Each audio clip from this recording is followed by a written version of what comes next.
여러분 안녕하십니까, 유수입니다. 하이패스 정보처리 500제 제16강 특수기억장치 시작하도록 하겠습니다. 자, 우리 컴퓨터 기억장치는 크게 주기억장치와 보조기억장치로 나뉘어진다는 거 공부했어요. 자, 그러나 이제 컴퓨터 시스템 내부에는 이러한 주기억장치와 보조기억장치 이외에도 다양한 용도로 활용되는 특수기억장치들이 있어요.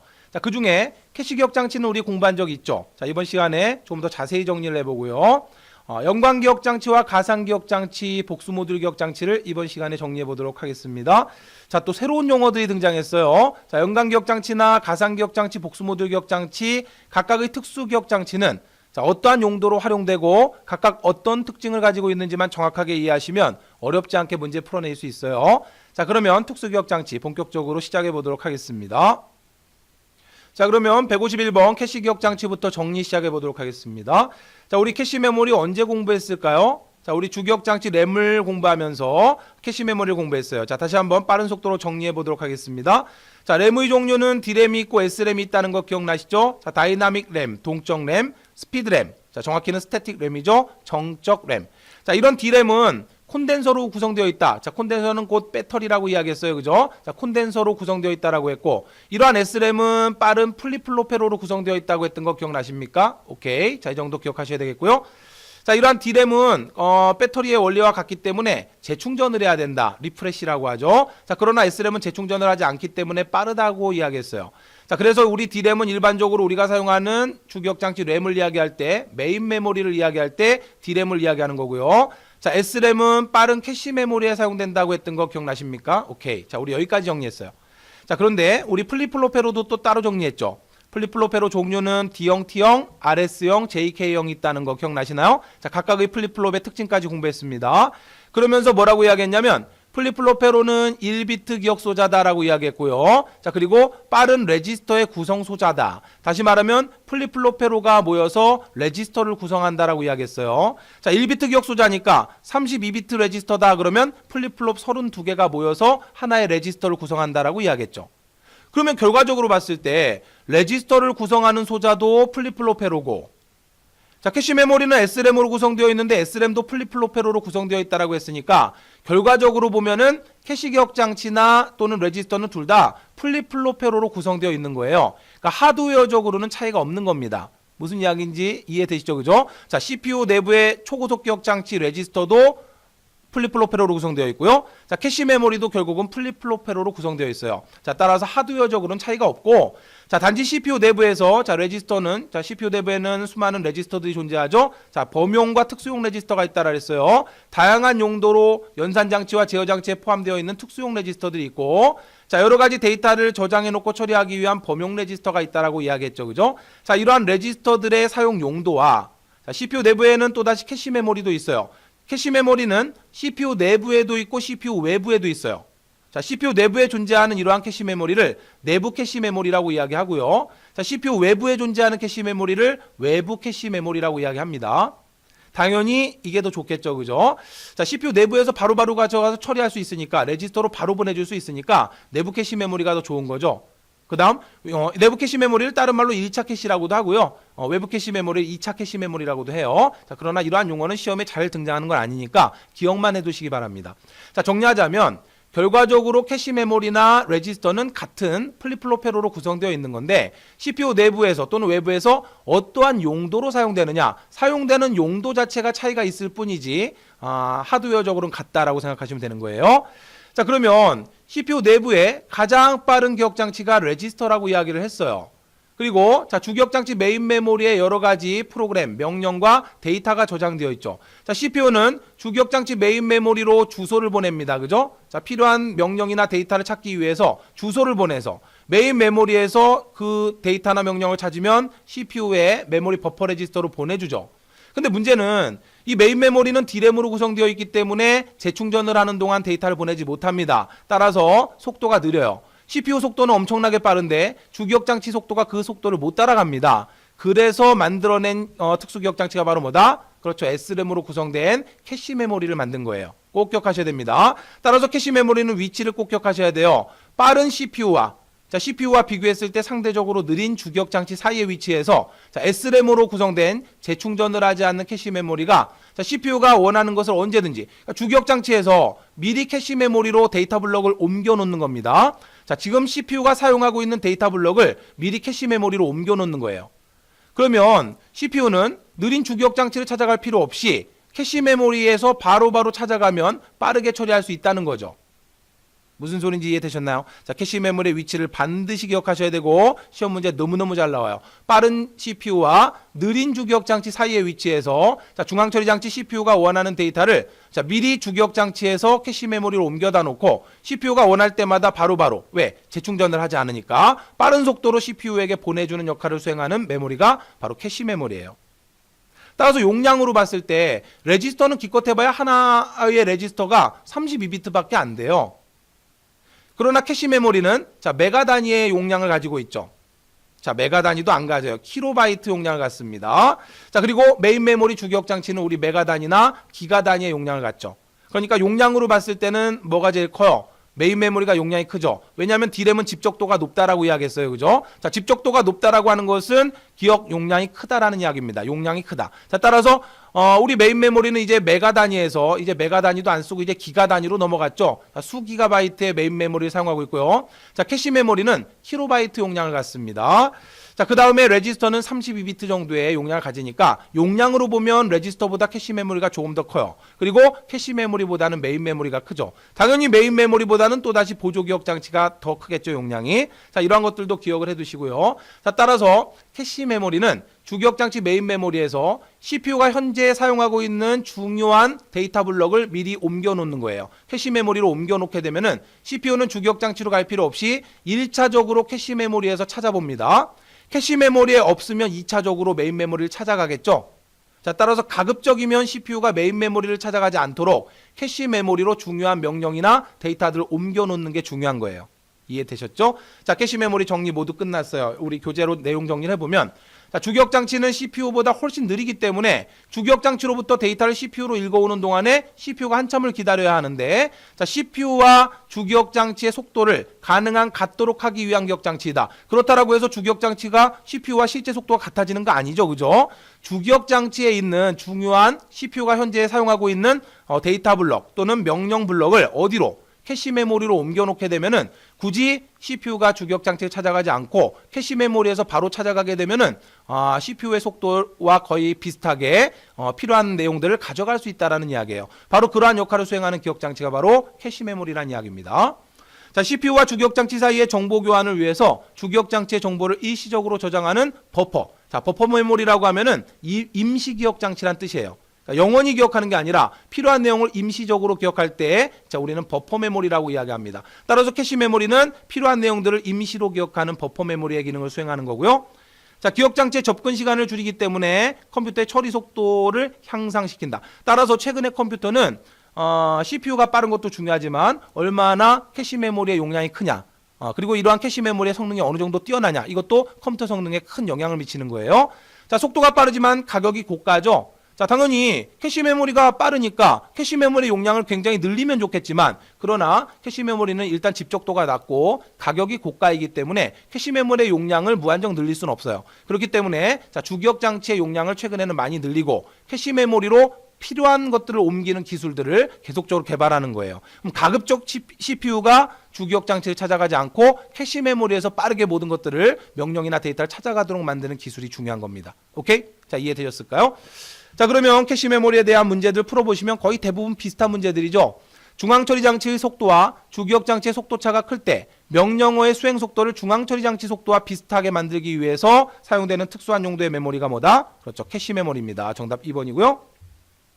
자, 유사 문제 6번 보겠습니다. 성능을 향상시키기 위하여 주기억 장치와 CPU 레지스터 사이에 데이터를 이동시키는 중간 버퍼 역할, 임시 기억 장치 역할을 하는 기억 장치가 뭐냐? 정답은 캐시 기억 장치예요. 자, 나머지 문제들도 여러분 풀어보시면 거의 비슷한 유형의 문제들일 겁니다. 자, 7번 보시면 캐시 메모리는 주기억 장치의 액세스 타임, 접근 시간과 자, 프로세서 논리회로, 다시 말하면 CPU 내부의 여러 회로들과의 무엇을 줄이기 위해서 주기억 장치와 CPU 내부의 여러 장치들의 속도차죠, 속도차. 자, 따라 정답 4번이죠. 속도 차이를 줄이기 위해서 캐시 메모리가 활용된다는 이야기예요. 자, 차분히 문제 읽어보시면 어렵지 않게 문제 풀어낼 수 있을 거예요. 자, 계속해서 9번입니다. 캐시 메모리에 대한 설명과 가장 관계가 깊은 것은?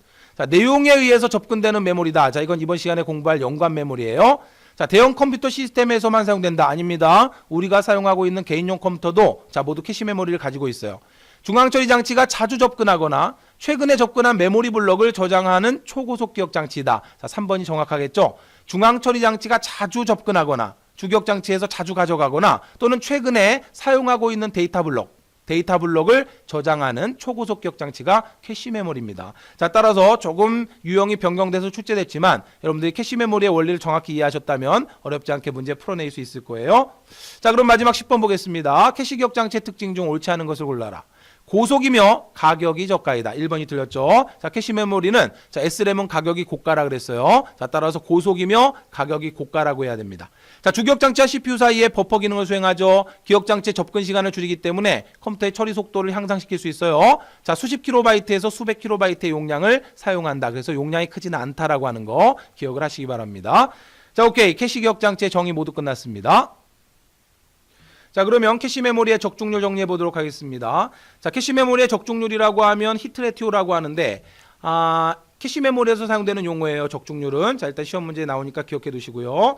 캐시 메모리에 찾는 내용이 있을, 다시 말하면 CPU가 찾는 내용이 있을 확률을 의미한다. 자, 적중률을 구하는 공식은 총 접근 횟수 분의 적중 횟수다.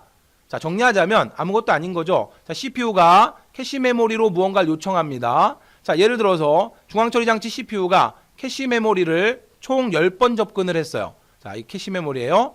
물론 CPU 내부에 있을 수도 있지만 그림으로 이렇게 그릴게요. 자, CPU가 캐시 메모리에 10번 접근을 했습니다. 그 중에 CPU가 원하는 명령이나 데이터가 있을 때 자, 캐시 히트가 발생했다라 그래요. 캐시 히트. 적중했다는 이야기입니다. 자, 그런데 7번 적중을 했어요. 그러면 적중률은 얼마가 될까요? 10번 접근했는데 7번 찾는 내용이 있었다면 적중률은 70%가 되는 거죠. 자, 무슨 의미인지 이해하시나요? 아무것도 아닌 겁니다. 자, 1차적으로 캐시 메모리를 찾아가요. 히트하면 끝이죠. 그냥 가져가면 됩니다. 자, 그런데 문제는 CPU가 캐시 메모리를 찾아갔는데 10번 중에 3번은 캐시 메모리에 없었어요. 그러면 미스가 발생했다라고 하는 거예요. 자, 캐시 미스가 발생하게 되면 그럼 2차적으로 누굴 찾아갑니까? 그렇죠. 주기억 장치 메인 메모리로 찾아가야 되죠. 자, 따라서 캐시 메모리의 적중률이라고 하는 것은 캐시 메모리에 총 접근한 횟수분의 자, 적중한 횟수. 10번 접근했는데 7번 찾는 내용이 있었다면 자, 10분의 7이 되니까 자, 10분의 7이 돼서 0.7이 되죠. 자, 0.7은 70%가 되는 겁니다. 자, 따라서 적중률은 70%가 되는 거예요. 아무것도 아니잖아요. 그죠? 자, 그러면 문제 풀어보도록 하겠습니다. 자, 이 152번 문제는 조금 논란의 소지는 있어요. 왜냐하면은 자, 정답은 4번이 될 수밖에 없는데 캐시 기억 장치에서 캐시에 적중되는 정도를 나타내는 식으로 옳은 것은 자, 여기서 전체 기억 장치 액세스 횟수라 그랬는데 이거는 좀 논란의 소지가 있어요. 자, 전체 기억 장치 액세스 횟수라기보다는 캐시 메모리에 자, 캐시 메모리에 접근한 총 횟수분의 캐시 메모리에서 적중되는 횟수. 그래야지 정확한 건데 이 문제에서는 뭐 정답이 될 게 4번밖에 없어요. 일단 용량이라고 하는 거는 적중률하고는 아무 상관이 없으니까 자, 1번, 2번은 아니고요. 그러면 3번이냐 4번이냐인데 캐시에 적중되는 횟수분의 전체 기억 장치의 접근 횟수냐. 그렇다면 정답은 4번이 될 수밖에 없는 거죠. 그런데 이제 논란이 될 수 있다는 거는 전체 기억 장치라고 하면 이건 좀 논란이 될 수 있죠. 캐시 메모리에 접근하는 총 접근 횟수 분의 자, 몇 번이나 적중을 했느냐. 10번 접근을 했는데 7번 적중을 했다. 그러면 0.7이 된다라고 말씀드렸잖아요. 그죠? 그래서 이 표현에 좀 문제가 있습니다. 자, 정확히 기억하세요. 캐시 메모리에 몇 번 찾아갔느냐. 그 찾아간 횟수 분의 몇 번 적중을 했느냐. 됐죠? 자, 따라서 정답 4번이고 논란이 될 수는 있어요. 자, 여러분들 1번 문제 풀어보시면 아마 정답 2번으로 돼 있을 거예요. 총 액세스 횟수. 이때 액세스라고 하는 건 캐시 메모리에 접근한 횟수를 말한 거예요. 자, 그 중에 몇 번이나 적중을 했느냐. 정답 2번이 되는 거고요. 자, 2번 여러분들 풀어보시고요. 3번 볼까요? 분리 캐시를 사용하는 주요 이유가 뭐냐. 자, 이건 좀 다른 문제인데 분리 캐시라고 하는 건 뭐냐면 캐시 메모리는 크게 두 가지로 나뉘어져요. 자, 물론 이제 CPU 내부에 있는 캐시 메모리를 뭐 L1 캐시 또는 뭐 L2 캐시 이런 식으로 구분을 합니다. 레벨 1, L은 레벨의 약자예요. 자, 다시 말하면 레벨 1 캐시가 있고요. L2 캐시라고 하는 것도 있어요. 자, CPU 외부에 L3 캐시도 있습니다. 그런데 이 L1 캐시와 L2 캐시는 사용되는 용도 자체가 좀 달라요. 자, 어떤 용도가 다르냐면 L1 캐시는 주로 명령어를 저장하는 명령어 캐시입니다. 자, 중요한 명령어들을 저장해 놓고 가져가는 캐시 메모리고 L2 캐시는 주로 데이터를 저장해 놓고 가져가는 캐시예요.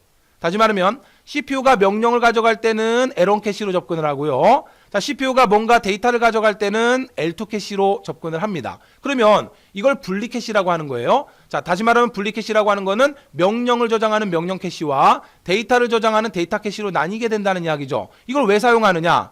충돌을 방지하기 위한 겁니다. 자, 캐시 메모리가 명령을 가져가고 데이터를 가져가야 되는데 이게 하나의 캐시 메모리에 명령과 데이터가 뒤섞여 있으면 충돌할 수 있어요.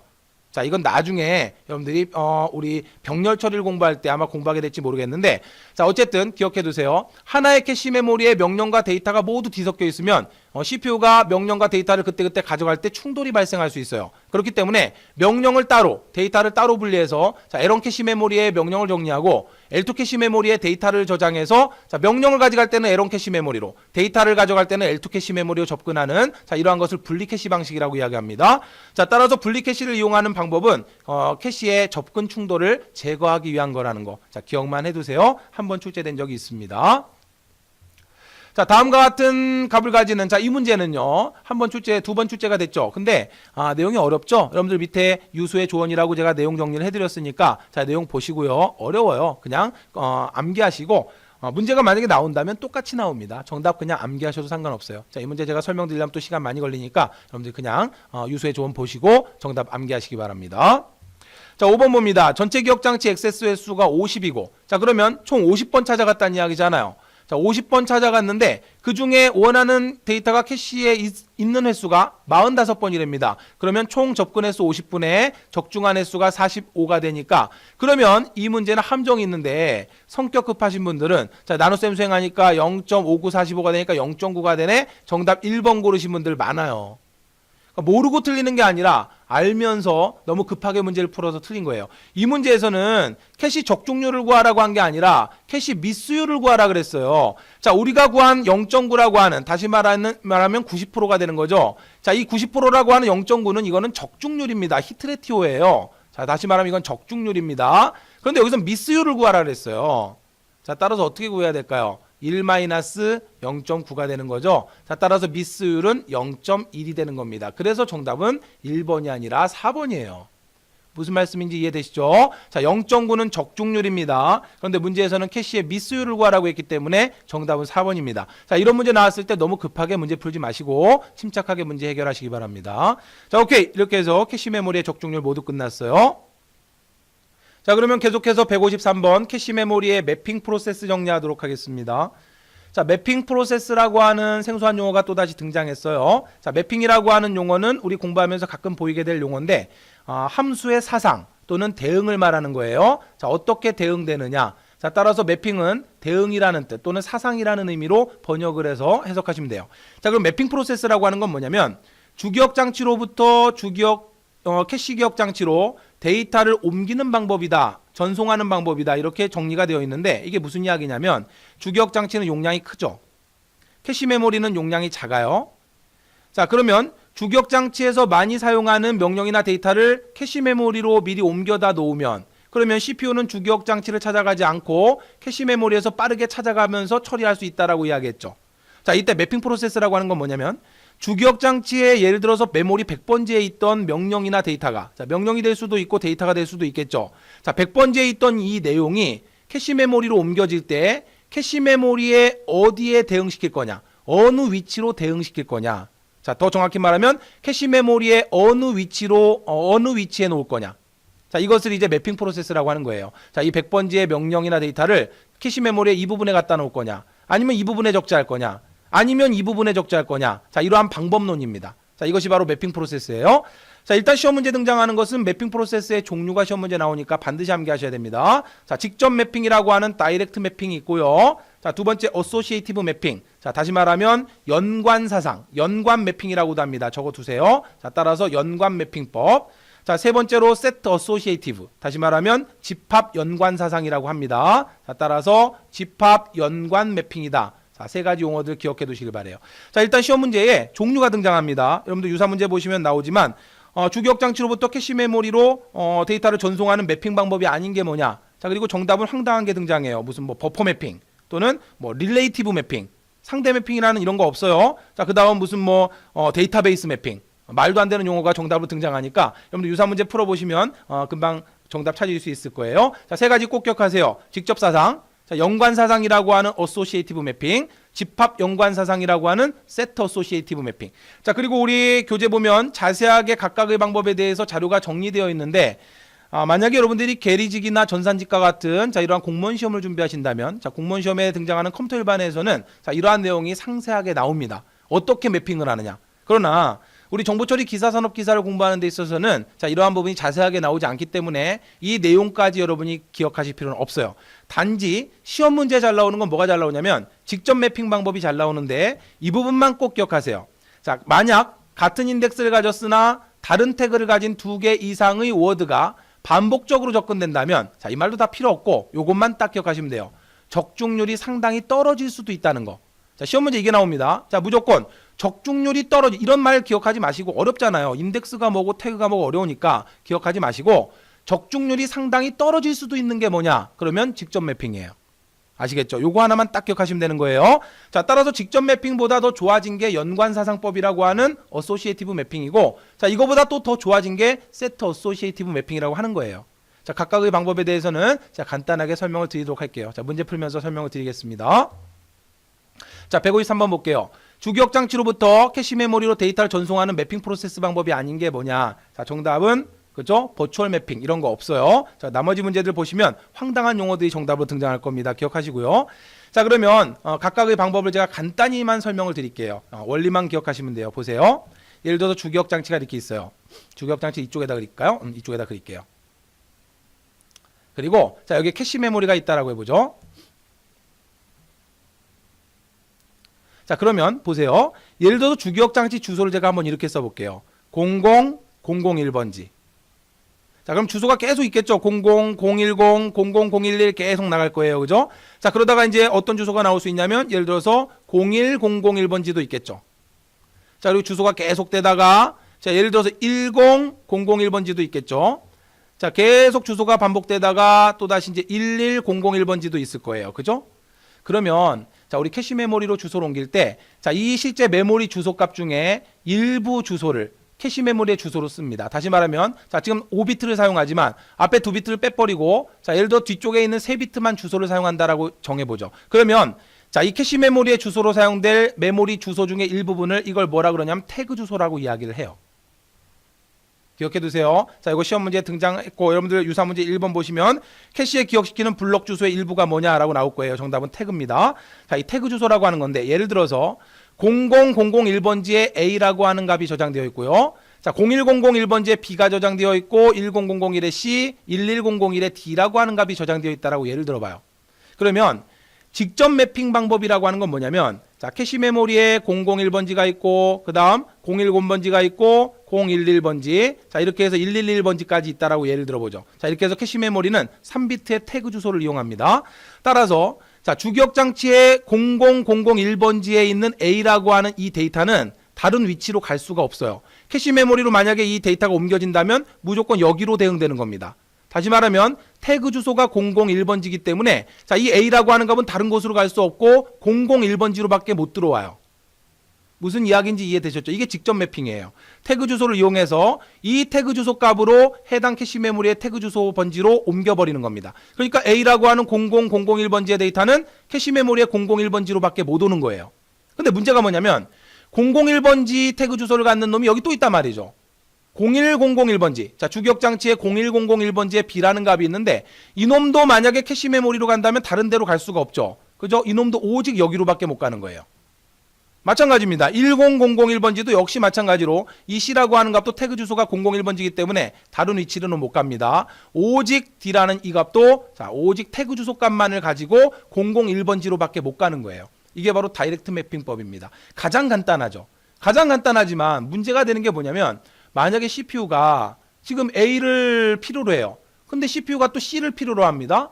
CPU가 또 D를 필요로 한단 말이죠. 그러면 CPU가 이 값을 찾아갈 때 자, 태그 주소 값을 이용해서 자, A라고 하는 값이 예를 들어서 가져올 값이 00001번지라면 CPU는 이 메모리 주소 값을 가지고 주기억 장치에 찾아가는 게 아니라 이 앞에 2개 잘라버리고 자, 뒤에 있는 3개의 주소 값만 가지고 캐시 메모리로 찾아간단 말이에요. 다시 말하면 001번지로.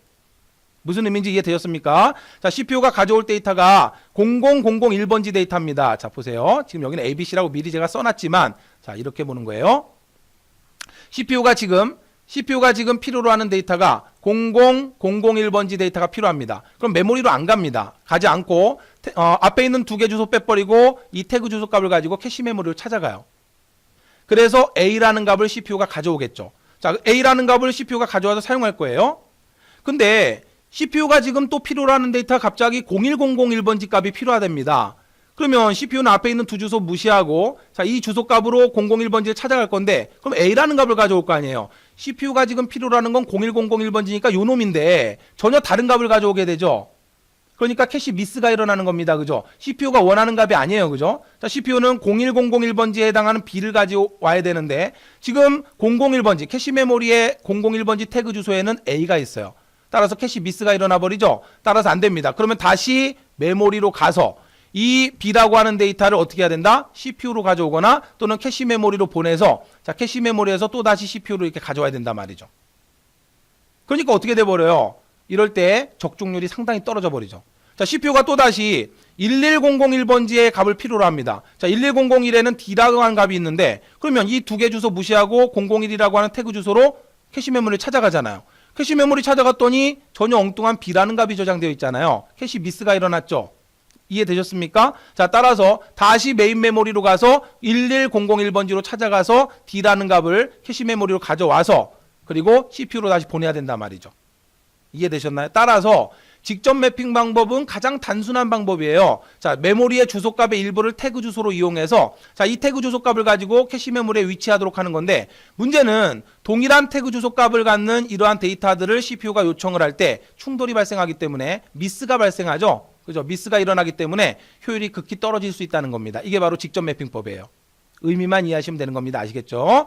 자, 따라서 4번 정답이고요. 직접 매핑 방법만 좀 기억해 두세요. 자, 어소시에이티브 매핑이라고 하는 연관 매핑은, 자, 001번지가 여기로도 갈 수 있고 또는 다른 위치로도 갈 수 있게 좀 더 융통성 있게 만들어낸 거예요. 집합 연관 사상은 또 그것을 더 융통성 있게 만들어낸 겁니다. 자, 그런가 보다 하시면 돼요. 그 내용까지는 모르셔도 좋아요. 자, 캐시 메모리에 기억시키는 블록 주소의 일부를 우리는 태그 주소라고 이야기를 합니다. 자, 유사 문제 2번입니다. 자, 이 문제는 설명을 드릴 건데 혹시라도 이해가 안 되시면 그냥 넘어가셔도 좋아요. 자, 16바이트의 블록 크기와 64블록으로 구성된 캐시에서 바이트 주소 1200이 사상되는 블록 번호가 어떻게 되느냐. 자, 이 문제가 무슨 이야기냐면, 자, 캐시 메모리는 블록 단위로 나뉘어져 있고 주기억 장치에서 캐시 메모리로 명령이나 데이터가 이동할 때는 블록이라고 하는 단위로 이동을 하게 됩니다. 자, 그런데 이 하나의 블록의 크기가 얼마라고 했냐면 16바이트라고 이야기를 했어요. 자, 16바이트짜리 블록이 몇 개가 있냐면 64개가 있다라고 이야기를 했어요. 자, 이걸 좀 기억을 해두세요. 그러면 주기억 장치 메인 메모리의 용량은 더 크죠. 자, 그러면 메인 메모리 용량이 이만큼 있다라고 예를 들어보죠. 그러면 이 메인 메모리 용량 중에서 지금 바이트 주소가 1200이라고 이야기했어요. 그러면 이 1200이라고 하는 요놈이 이 캐시 메모리로 사상될 때는 몇 번 블록으로 사상되느냐. 자, 이걸 구하라는 이야기예요. 근데 문제는 64블록밖에 없다라 그랬죠. 하나의 블록의 크기가 16바이트라 그랬으니까, 그러면 이 1200이라고 하는 놈이 어디에 대응되는지, 일단 1200을 16으로 한번 나눠보도록 하죠. 그러면 16으로 나눠주게 되면 얼마가 나오냐면 75가 나오게 될 거예요.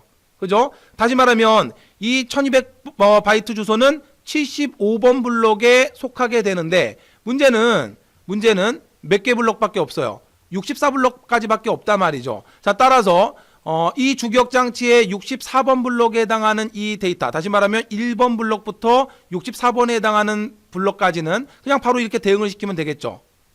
자, 우리 파란색으로 표시하자면 여기서부터 64번 블록까지는 그냥 바로 이렇게 대응을 시키면 됩니다. 그런데 그 이후의 값들은 어떻게 대응을 시켜야 될까요? 자, 빨간색으로 표시해보면, 자, 여기서부터 여기까지의 블록들은 다시 그렇죠? 빨간색 표시해보면 여기로 대응시키고 요 놈이 마지막 요렇게 대응이 되면 될 거 아니에요. 그렇죠? 자, 따라서 1200바이트 주소는 75번 블록에 소속되어 있는 겁니다. 그런데 64번 블록까지밖에 저장이 안 되니까, 자, 75번 블록에서 64번 블록을 빼주게 되면, 그러면 11번. 다시 말하면 75번이 아니라 얘는 11번 블록에 위치하게 된다는 거예요. 다시 말하면 캐시 메모리에 11번 블록으로 들어오게 된다는 겁니다. 무슨 이야기인지 이해되셨나요? 여기서부터 여기까지. 여기서 또 여기까지 대응시키잖아요. 그죠? 그리고 나머지 값들은 또 다시 대응시킨다면 요 놈이 여기로 올 거 아닙니까? 그죠? 다시 말하면 65번 블럭이 1번 블럭으로 들어올 거 아니에요. 66번 블럭이 2번 블럭으로 들어올 거고. 그죠? 그러면 1200바이트라고 하는 이 주소는 75번 블럭에 속해 있으니까 64를 빼주게 되면 11번 블럭에 속하게 된다. 자, 따라서 캐시 메모리 11번 블럭으로 위치하게 된다는 이야기입니다. 이해되셨나요? 자, 그래서 정답은 11이 되고요. 자, 이해 안 되시면 그냥 넘어가셔도 좋습니다. 자, 이 문제 다시 말씀드리지만 히트율, 적중률이 상당히 떨어질 수 있다 나오면 무조건 다이렉트 매핑이에요. 자, 그 다음 문제. 적중률이 낮아질 수 있는 매핑 방법은 직접 매핑, 다이렉트 매핑입니다. 자, 캐시 메모리의 매핑 프로세스는 자세하게 공부하면 여러 가지 내용을 공부하셔야겠지만, 자, 우리 정보처리 기사산업 기사에서는 이 정도로만 출제되기 때문에, 자, 매핑 방법 3가지. 직접 매핑, 연관 매핑, 그리고 집합 연관 매핑 3가지 암기하시고요. 자, 그리고 적중률이 낮아질 수 있는 매핑 방법은 직접 매핑 방법이라고 하는 정도만 기억하시면 됩니다. 오케이, 끝났어요.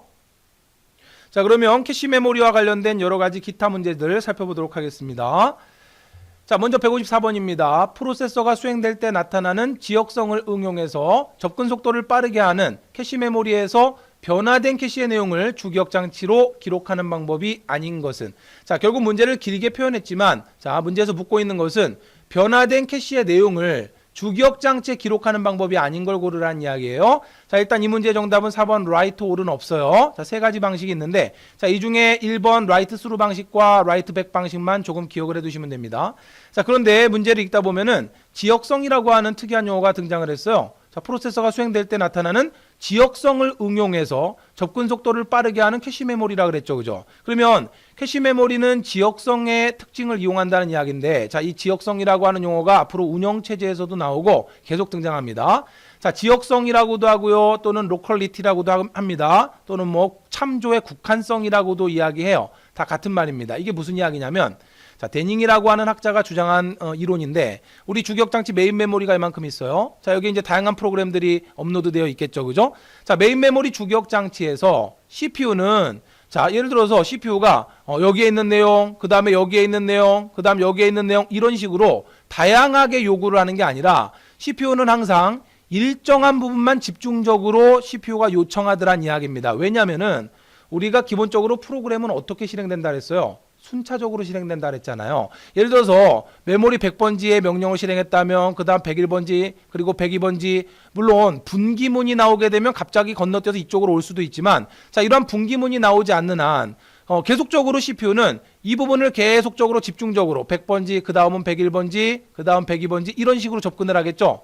자, 이걸 뭐라 그래요? 지역성 원리라고 이야기하는 거예요. 또는 참조의 국한성이라고 하는 겁니다. 자, 정리하자면 CPU가 메모리를 접근할 때, 자, 메모리에 있는 명령을 요청할 때 여기저기에 있는 명령을 요청하는 게 아니라 항상 일정 부분을 집중적으로 요청한다는 이야기죠. 이것을 지역성 원리라고 이야기해요. 따라서 자, 이 부분을, 이 블럭 단위를 어디로 옮겨 놓게 되면, 그렇죠, 캐시 메모리로 옮겨 놓게 되면 CPU는 메인 메모리 찾아갈 필요 없이 캐시 메모리에서 계속 가져가면 빠르게 처리할 수 있다는 거죠. 자, 따라서 캐시 메모리는 이러한 참조의 국한성, 다시 말하면 지역성 이론을 기반으로 해서 만들어진 거예요. 만약에 CPU가 전체 메모리를 왔다 갔다 하면서 여기저기에 있는 데이터나 명령을 요청한다면, 그러면 캐시 메모리는 큰 효율성이 없죠. 어느 놈을 먼저 갖다 놓겠어요. 그죠? 그런데 그게 아니라 CPU는 일정한 부분만 집중적으로 참조하더란 이야기죠. 따라서 이 메모리 블럭 부분을 CPU로 캐시 메모리로 옮겨 놓게 되면, 자, CPU가 빠르게 캐시 메모리에서 찾아가면 되니까 훨씬 더 효율적으로 시스템을 운영할 수 있다는 겁니다. 이해되셨습니까? 이것을 뭐라고 한다? 지역성 이론이라고 하는 거예요. 시험 문제에 너무너무 잘 나와요. 자, 우리 운영체제에서 또 다시 공부하게 될 겁니다. 자, 따라서 문제를 이제 읽어보시면은 무슨 이야기인지 아실 수 있죠. 프로세서가 수행될 때 나타나는 지역성을 응용해서 접근 속도를 빠르게 하는 캐시 메모리가 있다는 거죠. 그러니까 여기까지는 아무 필요 없는 말이고, 자, 이러한 캐시 메모리에서 변화된 캐시의 내용을 주기억 장치에 기록하는 방법. 자, 2가지를 기억하시는데, 자, 라이트 스루가 있고 라이트 백 방식이 있다라 했어요. 자, 그럼 이 부분에 대해서 집중 설명을 좀 드리겠습니다.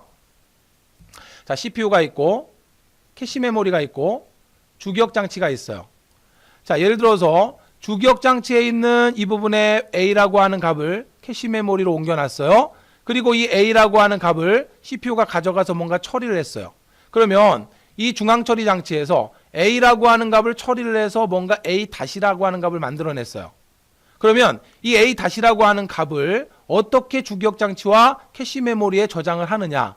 자, 이 방법을 말하는 거예요. 라이트 스루 방식은 바로 캐시 메모리에 있는 이 A도 바로 A-로 바꿔버리고요. 주기억장치에 있는 A도 동시에 A-로 바꿔버리는 거예요. 이걸 라이트 스루라고 이야기해요. 자, CPU에서 A라는 값을 가지고 와서 A-라는 값을 만들었으면 이 결과값을 캐시 메모리에도 바로 바꿔버리고 주기억장치도 바로 바꿔버리는 겁니다. 이걸 라이트 스루 방식이라고 하고, 라이트 백 방식이라고 하는 건 뭐냐면, 자, 이 A라고 하는 값이 완전히 다 처리가 끝날 때까지 기다리는 거예요. 다시 말하면 무슨 이야기냐면, 자, 여기에 A가 있고, 자, 여기는 이제 A가 있다라 그래봐요. 그러면 그 값을 CPU가 가지고 와서 처리했습니다. A-를 만들어요. 그러면 이 A-라는 값을 주기억장치에는 적용을 하지 않고 캐시 메모리만 A-로 바꾸는 거예요. 그리고 또 연산을 수행합니다. 그래서 A-라는 값이 예를 들어서 A-라는 값으로 또 바뀌었어요. 그러면 캐시 메모리에 A-라고 하는 값을 저장합니다. 주기억장치는 그대로 두는 거예요. 그리고 다 끝났을 때 마지막에 이제 A라고 하는 값을 A-로 한 번에 바꿔버리는 거예요. 이걸 write back이라 그래요. 다시 말하면 캐시 메모리를 먼저 계속 바꾸고 그리고 나중에 마지막 한 번 주기억장치를 바꾼다. 그러면 어떤 특징이 있는 거냐면 라이트 스루 방식은 어때요? 일단 속도가 떨어져요. 왜냐하면 그때 캐시 메모리도 바꿔야 되지만 주기억장치도 바꿔야 되는데 주기억장치는 속도가 느리잖아요. A라고 하는 놈이 A-로 바뀌었으면 캐시 메모리도 A에서 A-로 바꿔버리고 주기억장치로 가서 주기억장치도 A에서 A-로 바꾸죠. 그리고 또다시 A-에서 A-로 또 바뀌게 되면 캐시 메모리도 또 바꾸고 주기억장치로 가서 주기억장치도 또 바꿔야 됩니다. 그러니까 속도가 떨어진다는 단점이 있어요. 대신에 일치성은 좋죠. 그죠? 자, 최종적인 이 값이 캐시 메모리나 주기억장치나 또는 CPU가 동시에 가지고 있기 때문에 다시 말하면 어떠한 데이터의 불일치가 감소하죠. 이해되셨나요? 자, 라이트 백 방식은 앞서 말씀드렸지만 A를 A-로 바꿨으면 캐시 메모리만 바꾸는 거예요. 주기억장치는 그대로 그냥 A 값을 유지하고 있는 겁니다. 그리고 또다시 A-가 A-로 바뀌었으면 캐시 메모리만 바꾸는 거예요. 그리고 나서 모든 연산이 끝났을 때 한 번에 주기억장치의 내용을 이렇게 바꾸는 건데 그럼 어때요? 속도 면에서는 좋죠. 왜냐하면 캐시 메모리만 계속 갱신하면 되니까. 근데 문제는 뭐냐면 혹시라도 잘못되는 경우에 캐시 메모리의 값과 주기억장치의 값이 잘못되는 수가 있어요. 안정성으로 보자면 얘가 좋은 거예요. 속도로 보자면 요놈이 좋은 겁니다. 이해되셨나요? 원리 이해하시면 암기하실 필요가 없어요. 자, 라이트 스루 방식은 CPU의 연산 결과를 그때 주기억장치와 캐시 메모리를 모두 갱신하는 방법이 라이트 스루예요. 주기억장치의 내용도 그때 갱신을 해야 되기 때문에 속도면으로 보자면 속도면을 봤을 때 떨어지는 겁니다. 그러나 일치, 다시 말해 안정성 면으로 보자면 좋은 거예요. 자, 라이트 백 방식은 그때 연산 결과를 캐시 메모리만 바꿔요. 그리고 마지막 한 번 주기억장치의 내용을 바꾸는 겁니다. 따라서 속도면으로 봤을 때는 라이트 백 방식이 좋죠. 그런데 문제는 뭐예요? 안정성이 떨어진다는 게 문제예요. 혹시라도 주기억장치와 캐시 메모리의 값이 잘못되는 수도 있다는 겁니다. 이해되셨나요? 오케이. 자, 두 가지 방식만 기억하시길 바래요. 자, 이 문제 정답은 4번이고요. 자, 3번 라이트 원스도 있다는 정도만 기억해 두시면 됩니다. 자, 캐시의 쓰기 정책 중에 라이트 스루 방식의 단점이 뭐예요? 속도가 떨어지는 거죠. 쓰기 동작에 걸리는 시간이 길게 걸린다는 겁니다. 왜? 그때 메인 메모리까지 접근해서 그때 내용을 바꿔줘야 되기 때문에 속도가 떨어진다는 단점이 있어요. 자, 캐시 메모리 설계 시 고려해야 될 사항이 아닌 거, 캐시 메모리의 용량, 그리고 전송하는 블럭의 크기, 그리고 우리 운영체제에서 자세히 공부하겠지만 교체 전략, 캐시 메모리에 있는 놈을 빼버리고 어느 놈을 가지고 와야 되느냐, 이걸 교체 전략이라 그래요. 자, 캐시 메모리가 꽉 찼습니다. 더 이상 CPU가 이 놈을 필요로 하지 않아요. 그러면 캐시 메모리에 있는 놈을 메인 메모리로 보내고 다른 놈을 캐시 메모리로 가져와야 될 거 아니에요. 이것을 교체 전략이라 그래요. 자, 리플레이스먼트 알고리즘이라고 나왔죠. 교체 전략이라고 써두세요. 자, 그러나 입출력 장치와 캐시 메모리 설계는 아무런 상관이 없죠. 자, 캐시 메모리는 입출력 장치와 직접 연관이 없죠. 캐시 메모리와 상관이 있는 건 주기억 장치 메인 메모리와 CPU이기 때문에 주변 입출력 장치와는 상관이 없어요. 정답 3번입니다. 자, 캐시 메모리와 관련이 가장 좋은 게 뭐냐? 적중률은 캐시 메모리와 관련이 있죠. 자, 참조의 국한성, 이게 바로 뭐예요? 아까 말씀드렸던 지역성, 로컬리티라고 하는 겁니다. 자, CPU가 메모리의 일부분만 집중적으로 참조하더란 이야기예요. 따라서 이러한 참조의 국한성, 지역성 이론이 있었기 때문에 캐시 메모리가 만들어질 수 있었던 거예요. 오케이? 자, 그 다음에 매핑, 매칭. 자, 매칭 또는 매핑이라고도 할 수 있고요. 그죠? 자, 우리는 히트라고도 합니다. 그죠? 그래서 적중이라는 이야기죠. 자, 그래서 이 문제 정답 2번 페이지인데 이 페이지라고 하는 거는 우리 잠시 뒤에 공부할 가상 메모리와 관련 있는 거예요. 캐시 메모리는 페이지 단위가 아니라 블럭이라고 하는 단위로 데이터를 이동합니다. 자, 우리가 좀 정리를 하면은 CPU가 있고 캐시 메모리가 있고 주기억 장치가 있죠. 그러면 데이터가 이동되는 단위를 보면은 CPU로 캐시 메모리에서 CPU로 데이터가 이동한다든지 할 때는 자, 캐시 메모리, 그 다음에 메인 메모리. 자, 예를 들어서 메인 메모리로 캐시 메모리로 옮길 때는 어떻게 옮긴다 했어요? 블럭이라고 하는 큰 단위로 옮기죠. 그죠? 블럭이라고 하는 단위로. 다시 말하면 메인 메모리와 캐시 메모리 사이의 데이터 이동 단위는 블럭이라고 하는 단위예요. 그러나 캐시 메모리에서 CPU로 데이터가 이동을 할 때는 하나의 워드 단위로 이동을 합니다. 마찬가지로 주기억 장치에서 CPU로 바로 가져갈 때도 하나의 워드 단위로 가져가죠. CPU가 하나의 블럭 단위를 가져갈 수 있어요, 없어요? 없죠. 왜냐하면 CPU 내부의 레지스터라고 하는 기억 장치는 워낙 용량이 작기 때문에 블럭이라고 하는 큰 단위를 가져갈 수 없어요. 따라서 메인 메모리에서 캐시 메모리로 데이터가 이동이 될 때는 CPU가 자주 참조하는 블럭들을 캐시 메모리로 옮기는 겁니다. 그리고 캐시 메모리에서 CPU로 데이터가 갈 때는 워드라고 하는 단위로 이동을 하는 거예요. 다시 말하면 우리 컴퓨터 같은 경우에 32비트 단위로 이동을 하는 거죠. 자, 주기억 장치에서 CPU로 데이터를 가져갈 때도 역시 마찬가지로 32비트 단위의 워드 단위로 이동을 합니다. 무슨 소린지 이해하셨죠? 자, 그러나 주기억 장치 메인 메모리에서 캐시 메모리로 옮겨 놓을 때는 블럭이라고 하는 단위로 이동을 시키는 거예요. 따라서 우리가 캐시 메모리와 관련 있는 건 블럭이라고 하는 단위이지 페이지라고 하는 단위가 아닙니다. 페이지라고 하는 단위는 가상 메모리에서 사용되는 용어예요. 자, 참조의 국한성은 지역성이라고 하는 이론입니다. 자, 따라서 정답 2번이고요. 자, 캐시 메모리와 관련이 가장 좋은 거 연관 매핑, 가상 기억 장치, 적중률, 참조의 국한성. 정답은 가상 기억 장치죠. 자, 연관 매핑, 어소시에이티브 매핑. 우리 매핑 방법 3가지 공부했습니다. 자, 적중률이라고 하는 용어 있었죠? 참조의 국한성은 지역성이라고 하는 거예요. 자, 따라서 정답 2번이고요. 자, 캐시 기억 장치에 대한 설명으로 적합한 게 뭐냐? 현재 실행 중인 코드를 저장하죠. 자, 다시 말하면 현재 실행 중인 프로그램 명령, 그 중에 자주 사용하는 명령, 현재 CPU가 사용하고 있는 명령을 캐시 메모리로 옮겨 놓는 거죠. 파일을 기억하는 저장 장소는 보조 기억 장치입니다. 주기억 장치의 접근 속도는 동일하다. 말도 안 되고요. 주기억 장치는 느려요. 주기억 장치와 보조 기억 장치 사이에 위치한다. 말도 안 되죠. 주기억 장치와 CPU 사이에 위치합니다. 자, 그렇기 때문에 캐시 기억 장치는 현재 실행 중인 코드 또는 CPU가 현재 사용하고 있는 참조하고 있는 명령어 부분을 캐시 메모리로 옮겨 놓는 거예요. 따라서 정답 1번이고요.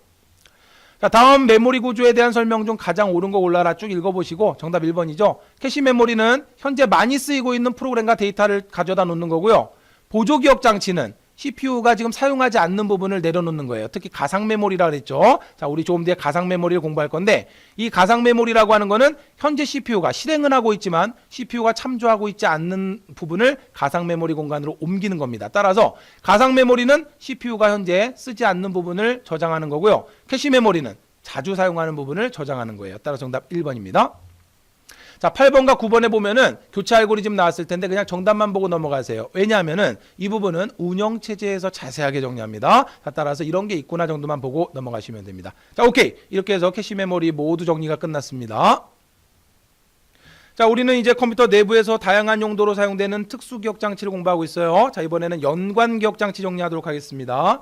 자, 일단 연관기억 장치는 용어를 좀 암기를 해주셔야 되는데, 자, 연관기억 장치라고도 하고요. 자, 영문으로는 어소시에이티브 메모리라고 해요. 자, 뭐로 시험 문제 출제될지 모릅니다. 암기하셔야 돼요. 연관기억 장치, 어소시에이티브 메모리. 그런데 또 다른 용어로 뭐라고도 이야기하냐면 컨텐츠 어드레서블 메모리라고 해서 CAM이라고도 합니다. CAM.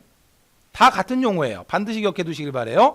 그럼 연관기억 장치라고 하는 건 뭐냐면, 자, 우리가 일반적으로 CPU가 기억 장치에서 뭔가 필요한 데이터를 가져갈 때는 자, CPU가 주소값을 보내서, 그죠? 자, 이러한 주소값을 통해서 뭔가 필요한 내용이나 자, 명령이 될 수도 있겠고 데이터가 될 수도 있겠죠. 자, 이걸 찾아가죠. 자, 특히나 주기억 장치 같은 경우가 그렇고요. 캐시 메모리 같은 경우도 태그 주소 같은 걸 보내잖아요. 그죠? 그래서 일반적으로 주소라는 개념을 사용하게 되는 건데 연관 기억 장치라고 하는 건 특이하게 주소값이 아니라 자, 정의를 꼭 기억하셔야 돼요. 기억 장치에서 자료를 찾을 때 주소에 의해서 접근하지 않고 기억된 정보의 일부분을 이용해서 내용을 가지고 원하는 정보가 기억된 위치를 알아낸 후 그 위치에서 나머지 정보에 접근하는 기억 장치. 자, 그러면 하나만 딱 기억하시면 되는 거예요. 내용에 의한 참조입니다. 그래서 컨텐츠 어드레서블 메모리라고 하는 거예요. 내용에 의해서 찾는다. 주소값을 가지고 원하는 값을 찾는 게 아니라 주소가 아니라 내용을 가지고 접근해서 찾는 방식을 우리는 연관기억장치라고 이야기하는데, 우리는 실제로 연관기억장치가 활용되는 예를 보실 수가 있어요. 여러분들 많이 사용하시는 휴대폰, 우리 휴대폰에서 우리 전화번호부에 수많은 나의 지인들의 전화번호가 저장되어 있을 때, 자, 빠른 속도로 값을 찾을 때 어떻게 찾아요?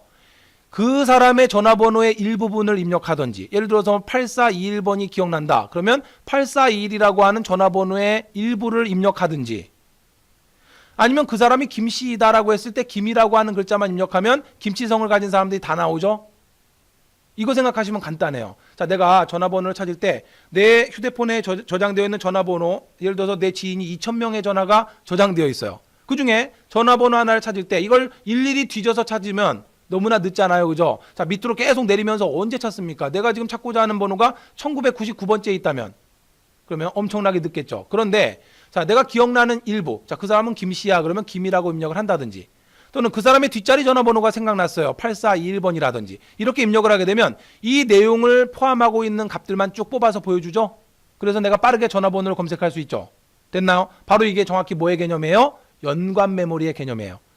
주소값이 아니라 내용을 입력해서 이 내용을 가지고 해당 데이터를 빠르게 찾는 방식을 우리는 연관 메모리라고 합니다. 이해되셨을까요? 자, 정의를 꼭 기억하시고 일단 용어를 기억하셔야 합니다. 연관 기억 장치, 어소시에이티브 메모리, 컨텐츠 어드레서블 메모리 다 같은 용어예요. 자, 시험 문제 보도록 하겠습니다. 155번입니다. 기억 장치에 기억된 정보를 접근, 액세스하기 위해서 주소를 사용하는 게 아니라 기억된 정보의 일부분을 이용해서 정보를 찾는 게 뭐냐? 그러면 어소시에이티브 메모리. 만약에 2번이 없다면 컨텐츠 어드레서블 메모리를 골라야 되는 겁니다. 아시겠죠? 그죠? 자, 유사 문제 풀어보시면 다 동일한 유형의 문제들이 있을 거예요. 자, 1번 캐시 메모리에서 특정 내용을 찾는 방식 중 매핑 방식에 주로 사용되는 게 뭐냐? 그러면 자, 어소시에이티브 메모리입니다. 자, 문제를 억지로 좀 만들어냈는데 정답 2번 기억하시고요.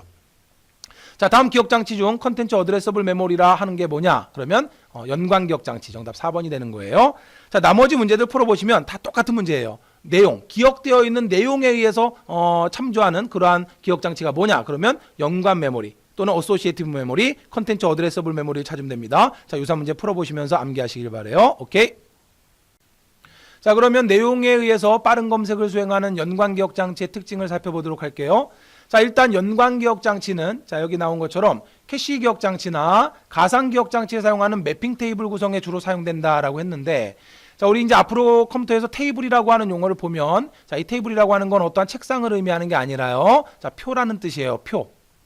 자, 그러면 사상표라는 뜻이죠. 이게 무슨 이야기냐면 주기억장치 메인 메모리에 있는 몇 번째 내용이 캐시 메모리의 어느 위치에 들어가 있느냐. 자, 다시 말하면 주기억장치에 있던 이 내용이 몇 번째 내용이 캐시 메모리에 몇 번째에 들어가 있는지, 자, 주기억장치 몇 번째 내용이 캐시 메모리에 어디에 위치해 있는지, 자, 이것을 별도의 표를 만들어서 자, 주기억장치 100번째 내용이 어디로 들어가 있고 101번째 내용이 캐시 메모리 어디로 들어가 있고, 자, 이러한 내용을 정리해 놓은 표를 뭐라고 이야기하냐면 매핑 테이블이라고 하는 거예요.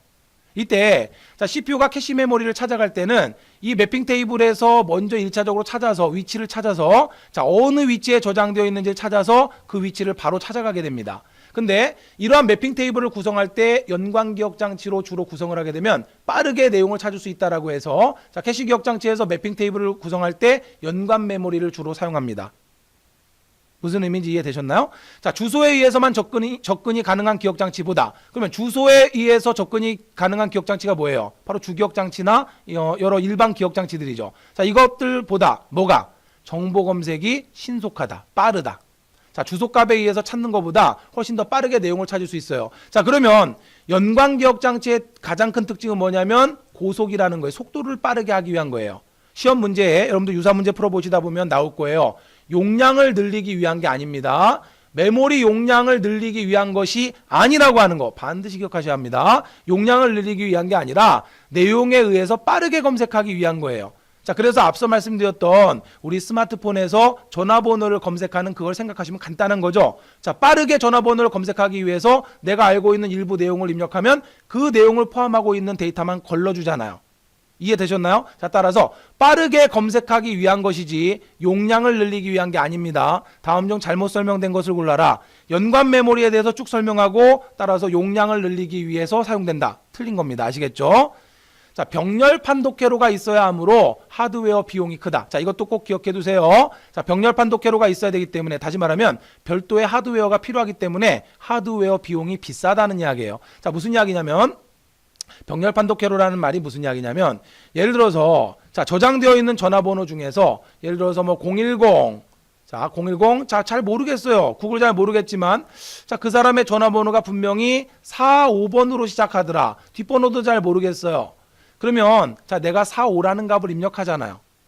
그러면 병렬판 독회로라는 게 뭐냐면, 저장되어 있는 값들이 쭉 있을 거 아니에요? 그러면 1차적으로 저장되어 있는 값 중에 예를 들어서 뭐 38 뭐 몇 번도 있을 거고, 24 몇 번도 있을 거고, 49 몇 번도 있을 거고, 45 몇 번도 있을 거고, 18 몇 번도 있을 거고 쭉 있겠죠? 자, 이 중에 요 값들만을 가지고 자, 먼저 뭘 찾아요? 4로 시작하는 놈들만 걸러내는 거예요. 자, 요놈 아니네. 자, 요놈 아니고. 자, 요놈하고 요놈만 1차적으로 걸러냅니다.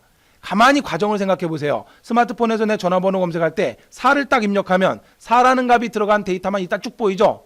그죠? 자, 그리고 두 번째로 이제 5라고 하는 값. 이 5라고 하는 값으로 요놈도 아니고, 요놈도 이미 아니었죠? 자, 이놈도 이미 빠졌고.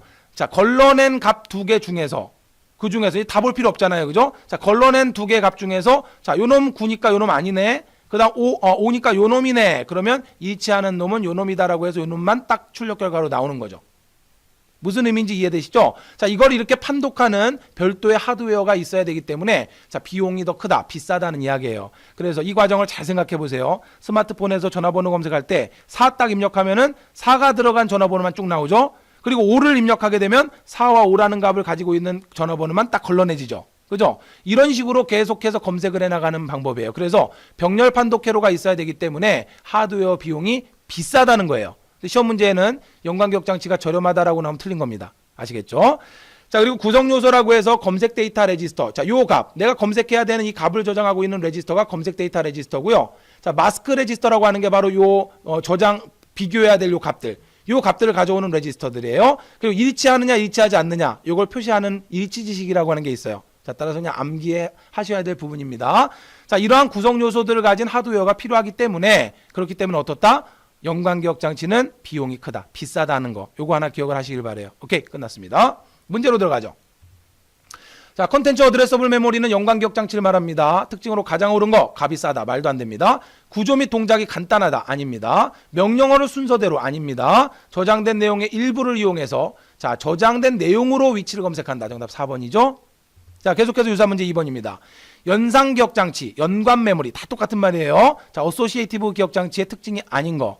기억된 정보의 일부분을 이용해서 원하는 정보가 기억된 위치를 알아낸 후 자, 나머지 정보에 접근한다. 맞는 말이고요.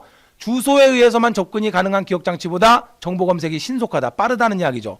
하드웨어 비용이 절감된다? 아니죠. 비용이 더 추가되죠. 자, 병렬판 독회로가 있어야 한다. 정답 3번입니다. 자, 연관 메모리의 특징이 아닌 거, 주소 매핑. 주소 매핑이 아니죠. 그죠? 자, 주소를 매핑하는 게 아니라 내용에 의해서 찾는다라 그랬잖아요. 그죠? 자, 따라서 주소 매핑은 아닙니다. 자, 연관 기억 장치에 대한 설명 중 옳지 않은 거, 고속의 메모리고요. 매핑 테이블. 자, 캐시 메모리에서 매핑 테이블을 구성할 때 주로 사용하고요. 주소에 의해 접근하지 않고 기억된 내용의 일부를 이용한다. 자, 맞죠? CPU 속도와 메모리 속도 차이를 줄이기 위해서 사용되는 고속의 버퍼 메모리이다. 이건 뭐예요? 캐시 메모리에 대한 설명이죠. 자, 따라서 4번은 캐시 메모리에 대한 설명입니다. 자, 5번 연관 기억 장치에 대한 설명이 아닌 것을 골라라. 주소를 필요로 하지 않죠? 왜냐하면 내용에 의해서 참조를 하니까 주소가 필요 없어요. 주소 공간의 확대가 목적이다. 2번이 틀렸죠. 주소 공간을 확대한다는 이야기는 용량을 늘린다는 거예요. 근데 연관 기억 장치는 용량을 늘리기 위한 게 아닙니다. 컨텐츠 어드레서블 메모리라고도 하고 내용에 의해 접근되는 메모리다. 정확하죠. 정답 2번입니다. 자, 7번 들어갈게요. 어소시에이티브 기억 장치에 대한 설명으로 옳지 않은 거. 기억된 여러 개의 자료 중에서 주어진 특성을 가진 자료를 신속히 찾을 수 있어요. 중앙 처리 장치와 주기억 장치의 속도 차이가 현저할 때 이건 캐시 메모리죠. 자, 비파괴적으로 읽을 수 있고요. 병렬 판독 회로가 있어야 되기 때문에 하드웨어 비용이 큽니다. 자, 그 다음 8번 들어갑니다. 컨텐츠 어드레서블 메모리, 연관 메모리에 대한 설명 중 가장 옳지 않은 거. 자, 구성 요소로 마스크 레지스터, 검색 자료 레지스터, 일치 지식이 이런 것들이 있다고 했죠. 내용에 의해서 접근됩니다. 데이터를 직렬 탐색하기에 알맞도록 되어 있다. 주소를 사용하지 않고 기억된 정보의 일부분을 이용해서 자료를 신속히 찾을 수 있다. 자, 어려운 문제 같지만 정답 몇 번이에요? 3번이죠. 자, 옳지 않은 거죠. 직렬 탐색이 아니라 병렬 탐색이죠. 그죠? 자, 직렬이라는 건 일자로 쭉 나간다는 이야기인데 병렬로 첫 번째 일치하는 데이터, 두 번째 값으로 일치하는 데이터, 세 번째 값으로 일치하는 데이터. 이게 병렬이죠. 자, 그렇기 때문에 직렬 탐색이 아니라 병렬 탐색입니다. 아시겠죠? 그래서 틀린 거예요. 자, 11번 어소시에이티브 기억장치에 사용되는 기본 요소가 아닌 거. 일치지시기, 마스크 레지스터, 인덱스 레지스터라는 건 없어요. 자, 검색 데이터 레지스터 기억해 두시고요. 자, 12번 연관 기억장치의 구성 요소로 볼 수 없는 거. 불일치지시기가 아니라 일치지시기. 자, 플래그 레지스터라고 하는 게 또 들어갔는데 그런가 보다 하시면 됩니다. 그냥 암기하세요. 자, 정답 불일치지시기가 아니라 일치하는 걸 지시해야 되니까 일치지시기입니다. 자, 따라 정답 2번입니다. 오케이. 자, 이렇게 해서 연관 메모리에 대한 정리가 모두 끝났습니다. 자, 그러면 157번 가상기억장치의 개념에 대해서 정리해 보도록 하겠습니다. 자, 가상기억장치 또는 가상 메모리라고 이야기하는데, 자, 이때 기억장치는 주기억장치 메인 메모리를 말하는 거예요. 자, 그러면 말 그대로 가상의 주기억장치라는 뜻인데, 이게 무슨 이야기냐면, 자, 우리 컴퓨터의 주기억장치는 속도는 빠르지만 용량이 작죠. 자, 기껏해야 제가 처음 컴퓨터를 사용할 때는 메가바이트 단위였어요. 뭐 4메가바이트의 주기억장치 또는 뭐 8메가바이트의 주기억장치. 그런데 지금은 어때요? 기가바이트 단위의 주기억장치를 사용하고 있죠. 앞서 말씀드린 대로 32비트 윈도우즈 시스템은 아무리 많아봐야 4기가바이트 이상의 용량을 사용하지 못합니다. 그러나 64비트 윈도우즈는 4기가바이트 이상의 거의 뭐 우리가 사용할 수 있는 무한대급의 메모리를 사용할 수 있다고 생각하시면 돼요. 제가 지금 사용하고 있는 이 컴퓨터는 인코딩 컴퓨터로 사용되는 컴퓨터이기 때문에 48기가바이트의 램을 달고 있어요. 자, 지금 저는 사실 윈도우즈가 아니라 애플 맥을 사용하고 있어요. 자, 맥에서 윈도우즈를 가동을 해서 지금 녹음을 하고 있는데 총 메모리 용량이 48기가바이트입니다. 어마어마한 거죠. 자, 이제는 램의 가격이 많이 저렴해졌고 워낙 속도도 빨라졌고 하기 때문에 주기억장치 용량이 이렇게 커졌어요. 그러나 어찌됐건 이 주기억장치는 용량이 작아요. 보조기억장치에 비해서. 자, 예를 들어서 우리 보조기억장치 하드디스크를 생각해 보세요. 하드디스크 드라이브를 생각해 보면 어때요? 테라바이트 단위의 용량을 갖잖아요. 그러면 이 용량 단위는 어마어마한 겁니다. 메가에서 기가로 넘어갈 때 1000배죠. 기가에서 테라로 넘어갈 때 1000배입니다. 어마어마한 차이가 있는 거죠. 그죠? 자, 따라서 보조기억장치는 용량이 큰데 주기억장치는 용량이 작아요. 근데 과거에는 주기억장치 용량이 클 필요가 없었어요. 예전에 사용하던 도스라고 하는 프로그램은 한 번에 프로그램 하나밖에 실행을 못합니다. 그러니까 도스 같은 경우에는 이 주기억장치로 프로그램 하나만 올라오면 되는 거예요. 다시 말하면 프로그램 하나만 주기억장치로 적재하면 되기 때문에 용량이 클 필요가 없었어요. 그렇기 때문에 과거의 도스 시스템 같은 경우에는 주기억장치의 기본 용량이 1메가바이트를 기본으로 해서 도스라고 하는 프로그램은 설계가 됐던 거예요. 그런데 윈도우즈라고 하는 프로그램을 사용하기 시작하면서 여러분이 한 번에 하나의 프로그램만 사용하나요? 아니죠. 지금 강의도 들으면서 뭐 메신저도 켜놓고 메신저 빨리 끄셔야 됩니다. 자, 그리고 뭐 익스플로러 켜놓고 쇼핑몰도 들락날락거리고 워드 프로세서 프로그램도 켜놓고 엑셀도 켜놓고 여러 프로그램을 실행할 수 있죠. 자, 그런데 여러 프로그램이 동시에 실행된다는 이야기는 그 프로그램이 전부 어디로 와야 돼요? 주기억장치 메인 메모리 램으로 로드가 되어야 되죠. 자, 어디에 있습니까? 하드디스크와 같은 보조기억장치에 있죠. 하드디스크에 있던 보조기억장치에 있던 프로그램이 실행을 하면 주기억장치 메인 메모리로 익혀져야 돼요. 그러면 주기억장치 메인 메모리의 용량이 어때야 될까요? 커야 되죠. 무슨 말씀인지 이해되셨나요? 그런데 문제는 주기억장치 용량이 아무래도 작단 말이에요. 기껏해봐 우리 컴퓨터, 여러분 사용하시는 컴퓨터 뭐 2기가바이트, 예를 들어 뭐 4기가바이트가 설치되어 있다라고 해보죠. 그런데 프로그램을 예를 들어서 내가 막 5개, 6개 이상 실행을 한단 말이죠. 그러면 더 이상 들어올 수 있는 공간이 없어져요. 그러면 어떻게 해야 될까요? 이게 이제 문제가 된 거예요. 그래서 가상기억장치라고 하는 건 뭐냐면 하드디스크와 같은 이러한 보조기억장치는 용량이 크죠.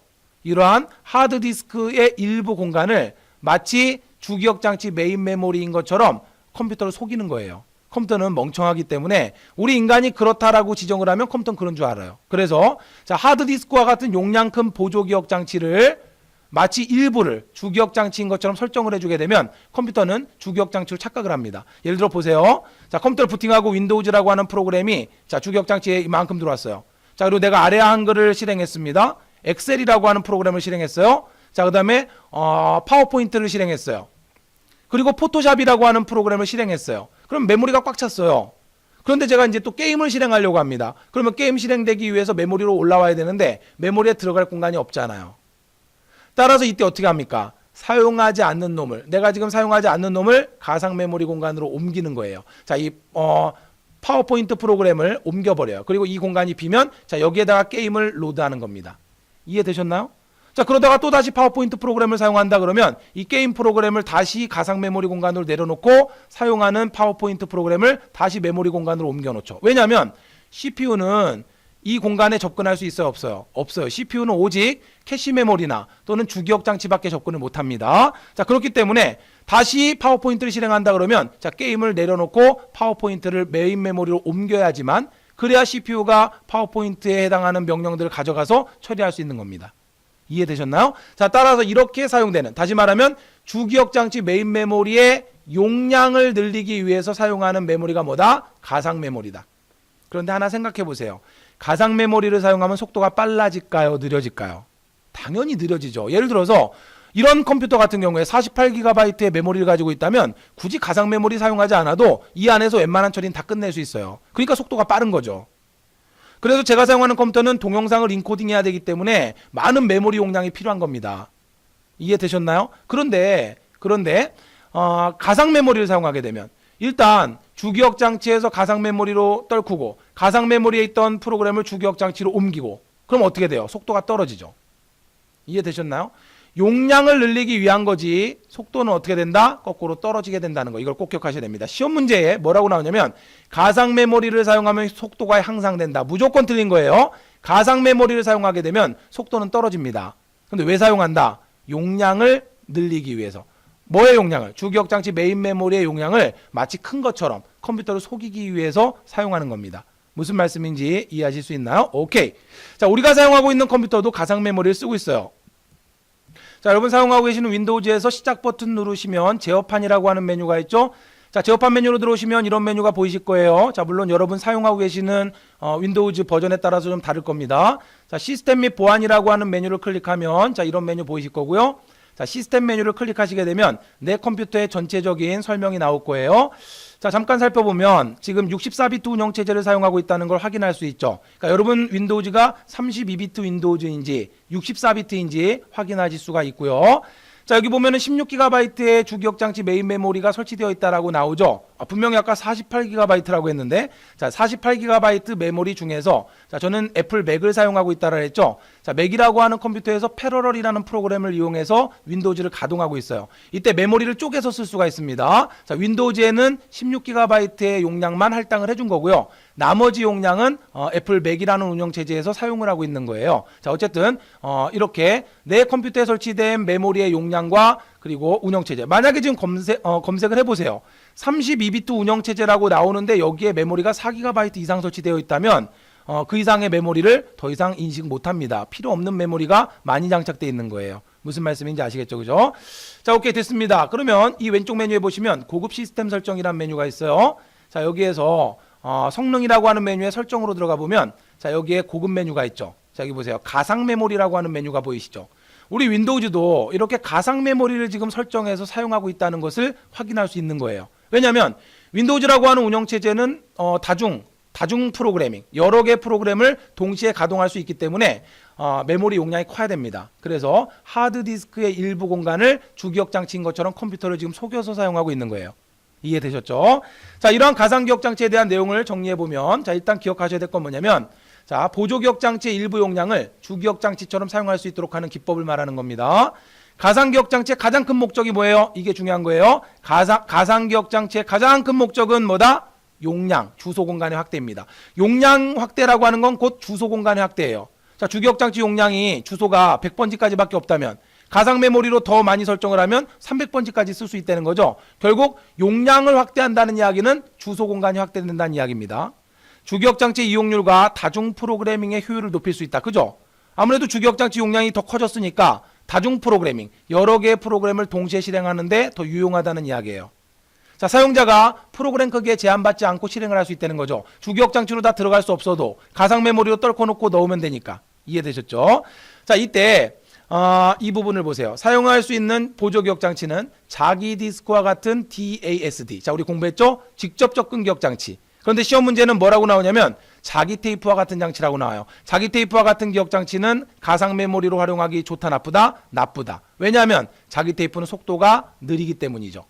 이해되셨나요? 자, 어쨌든 가상기억 장치를 사용하는 거는 속도에 좀 손해를 보더라도 용량을 좀 늘리자는 건데, 어쨌든 어느 정도 속도는 뒷받침이 돼야 되는데 자기 테이프와 같은 경우는 속도가 너무 느리기 때문에 가상 메모리로 활용하기에는 부적합하다라고 보는 겁니다. 자, 따라서 그나마 직접 접근할 수 있는, 대표적으로 우리가 사용하고 있는 하드디스크, 이런 자기 디스크와 같은 장치가 가상 메모리로 주로 많이 활용된다.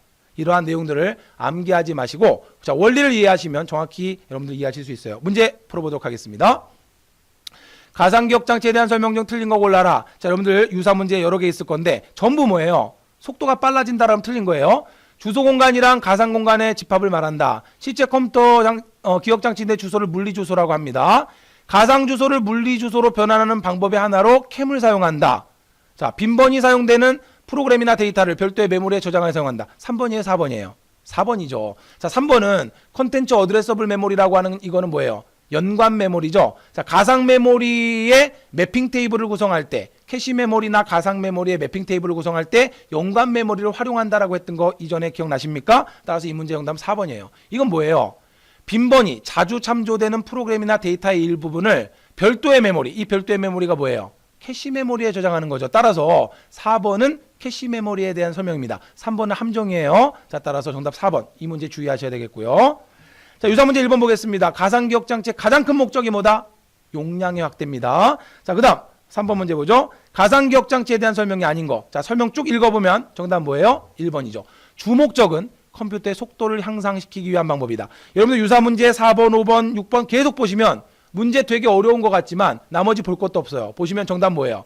가상 메모리의 목적이라고 해서 나오고 속도 향상이라고 나오면 무조건 틀린 겁니다. 아시겠죠? 가상 메모리는 속도에서 다소 피해를 보더라도 주기억 장치 용량을 좀 큰 것처럼 사용하기 위한 것이 가상 메모리예요. 오케이? 자, 따라서 나머지 유사 문제들 풀어 보시기 바라고요. 오케이. 이렇게 해서 가상 메모리의 기본 내용은 모두 끝났어요. 자, 그러면 가상기억 장치와 관련된 여러 가지 문제 풀어보면서 정리해 보도록 하겠습니다. 자, 158번입니다. 가상기억 장치에 관한 설명 중 옳은 것을 골라라. 자, 나머지는 다 불필요한 설명이고요. 정답은 2번입니다. 사용자가 보조 메모리의 총 용량에 해당하는 기억 장소를 컴퓨터가 갖고 있는 것처럼 가상하고 프로그램을 작성할 수 있다. 이게 무슨 이야기냐면, 프로그래머 입장에서 가상 메모리가 없다면, 예를 들어서 이 컴퓨터의 주기억 장치가 뭐 1GB다 그러면 이 1GB 이내에서 동작할 수 있도록 프로그램을 만들어야 되겠죠. 그러나 가상 메모리가 있기 때문에 반드시 이 용량을 신경 쓸 필요가 있어요, 없어요? 없다는 겁니다. 자, 바로 그걸 설명하고 있는 거예요. 따라서 정답은 2번이고요. 가상기억 체제에 대한 설명으로 옳지 않은 것을 골라라. 자, 나머지 쭉 읽어보시면 다 필요 없고 정답 몇 번이에요? 보조기억 장치로는 자기 테이프가 많이 사용된다. 가상 메모리로는 자기 테이프는 못 씁니다. 왜냐하면 속도가 느리기 때문에. 자, 따라서 직접 접근 기억 장치, 자기 디스크와 같은 장치가 많이 쓰인다는 거죠. 자, 2번 문제, 유사 문제 보시면 굉장히 문제 길이지만 나머지 다 필요 없어요. 읽어보시면 4번에 자기 테이프가 많이 사용된다. 정답은 똑같을 겁니다. 자, 나머지 내용은 모르셔도 됩니다. 자기 테이프는 가상 메모리로 활용할 수 없다는 거 기억해 두시면 돼요. 자, 3번으로 들어갑니다. 가상 메모리에 대한 설명으로 틀린 거. 운영체제가 제어하죠. 윈도우즈에서 가상 메모리 설정하는 거 보셨죠, 그죠? 자, 매핑 테이블이 있어야 됩니다. 논리적 주소 공간을 주소화한 건데 미수율이 높다. 미수율이라고 하는 거, 이건 어디서 쓰이는 용어예요? 캐시 메모리에서 사용되는 용어 아닙니까? 그렇기 때문에 3번은 가상 메모리와 상관이 없어요.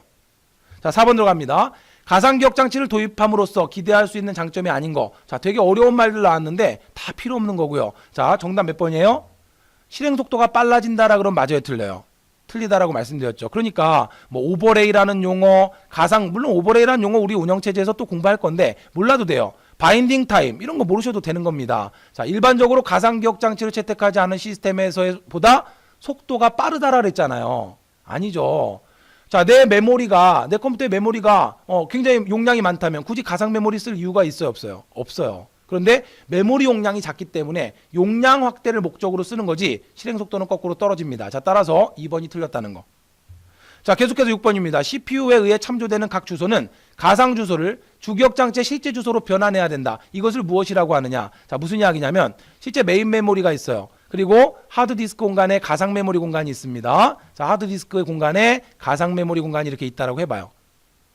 자, 예를 들어서 A라고 하는 프로그램이 주기억 장치 메인 메모리 공간에 이렇게 있다가 자, 사용하지 않아서 가상 메모리 공간으로 이렇게 떨궈 놨어요.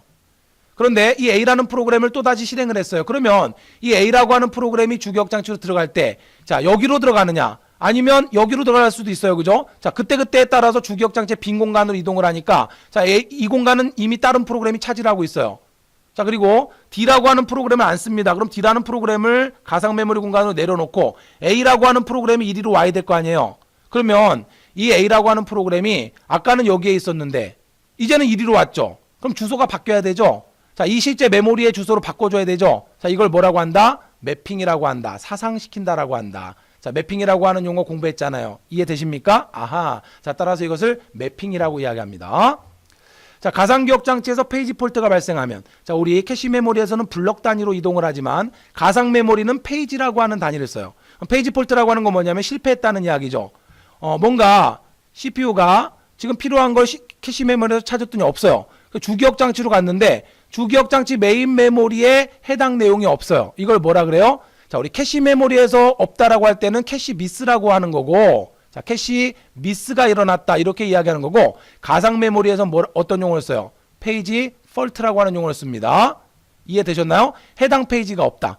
다시 말하면 가상 메인 메모리와 가상 메모리의 이동 단위는 페이지라고 하는 단위를 사용해요. 자, 이건 이제 운영체제에서 자세히 공부합니다. 따라서, 자, 해당 페이지가 없을 때 페이지 폴트가 일어났다라고 이야기를 하는 거예요. 그러면 주기억장치에 CPU가 찾는 내용이 없어요. 어떻게 해야 될까요? 가상 메모리 공간으로 가서 해당 페이지를 가지고 와야 되겠죠. 이해되셨나요? 따라서 가상 메모리에 있는, 자, CPU가 원하는 페이지를 주기억장치로 옮겨오는 이러한 과정을 무대 위로 올린다라고 해서 스테이징이라고 하는 또 생소한 용어를 사용합니다. 자, 그래서 이 문제의 정답은 스테이징이라는 용어고요. 자, 기억만 해두시길 바래요. 가상 메모리를 사용한 컴퓨터에서 페이지 폴트가 발생하면 어떻게 돼야 될까요? 페이지 폴트가 발생하면 일단 가상 메모리에서 주기억장치 공간으로 그 페이지가 옮겨올 때까지 CPU는 일단 수행이 중단되죠. 그러니까 속도가 떨어지는 거예요. 자, CPU가 원하는 페이지가 주기억장치 메인 메모리에 없어요. 캐시 메모리에도 없어서 주기억장치를 갔더니 주기억장치에도 없어요. 가상 메모리에 있다는 이야기죠. 따라서 가상 메모리 하드디스크에서 주기억장치로 옮겨와야 CPU가 가져갈 수 있죠. 따라서 주기억장치 하드디스크에서 주기억장치로 옮겨오는 동안 CPU는 아무것도 못합니다. 따라서 요구된 페이지가 주기억장치로 옮겨질 때까지 프로그램 수행이 중단되기 때문에 시스템 속도는 떨어지는 거예요. 오케이? 자, 12번 페이징 시스템이라고 하는 게 뭐예요? 자, 정답은 몇 번입니까? 보조기억장치를 여러 개의 페이지로 구분해서, 자, 보조기억장치의 가상 메모리 공간을 여러 개의 페이지라고 하는 단위로 나누어서, 자, 주기억장치와 페이지라고 하는 단위로 상호 이동을 시키면서 사용하는 거예요. 따라서 페이징 시스템에 대한 설명은 1번입니다. 자, 나머지 문제들 쭉 풀어보시고, 가상 메모리는 이게 끝이 아니라 우리 운영체제에서 또 자세하게 공부할 겁니다. 자, 전자계산기 구조에서 내용 정리 잘하셨다면 운영체제에서 추가적인 내용 약간만 정리하시면 끝나는 거예요. 오케이. 자, 가상 메모리 모두 끝났어요. 자, 159번 복수 모듈 기억장치와 160번 메모리 인터리빙 기법은 같이 정리해야 합니다. 자, 복수 모듈 기억장치라고 하는 건 뭐냐면, 자, 모듈이라고 하는 건 하나의 조각, 부품을 말하죠. 여러 개의 조각으로 기억장치를 구성한다 이런 이야기인데, 무슨 이야기냐면, 자, 예를 들어서 우리가 사용하고 있는 메인 메모리 주기억장치 램은 예를 들어서, 자, 이런 기판에 하나의 램이 아니라, 자, 여러 개의 램 칩으로 이렇게 구성되어 있어요. 그래서 이러한 방식의 램을 모듈 방식의 램이라고 해서 모듈 램이라고 이야기합니다. 그러니까 우리가 사용하는 주기억장치 램은 모듈 램이에요. 다시 말하면 여러 개의 모듈로 구성되어 있는 복수 모듈 기억장치예요.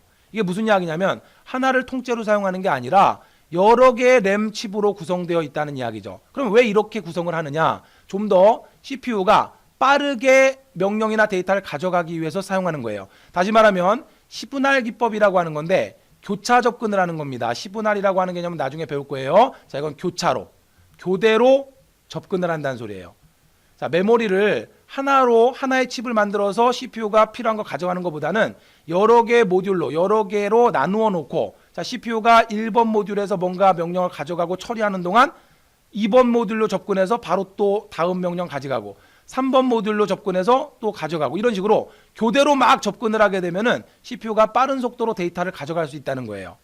그래서 자, 하나의 램을 통째로 쓰는 게 아니라 여러 개의 모듈로 나누어서 여러 개의 램으로 구성하는 이러한 램을 모듈 방식의 램이다. 자, 이것을 이제 뭐라고 이야기해요? 복수 모듈 기억장치라고 이야기하는 겁니다. 무슨 의미인지 이해되시나요? 자, CPU가 1번 모듈에서 명령 하나를 가지고 갑니다. 그럼 명령 가져가면 일단 명령을 해독해야 될 거 아니에요. 명령을 해독하고 그 명령을 실행해야 될 거 아닙니까? 처리해야 될 거 아니에요? 그럼 이걸 해독하고 처리하는 동안에 2번 모듈로 접근을 해서 두 번째 명령을 미리 가져갈 수 있어요. 자, 우리 나중에 이제 병렬 처리를 공부할 건데 여러 가지 병렬 처리를 수행할 때 이러한 모듈 방식의 램을 이용해서 빠르게 교차 접근을 수행하면서 CPU가 빠르게 데이터를 가져가는 거예요. 자, 그러기 위해서 하나의 램이 아니라 여러 개의 램으로 이렇게 나누어서 구성을 하는 방식이에요. 이것을 복수 모듈 기억 장치라 그래요. 여러분이 구분을 하셔야 되는데, 자, 159번은 복수 모듈 기억 장치고 160번에 보면은 메모리 인터리빙이라고 나올 거예요. 자, 이거는 기법을 말하는 겁니다. 메모리 인터리빙 기법.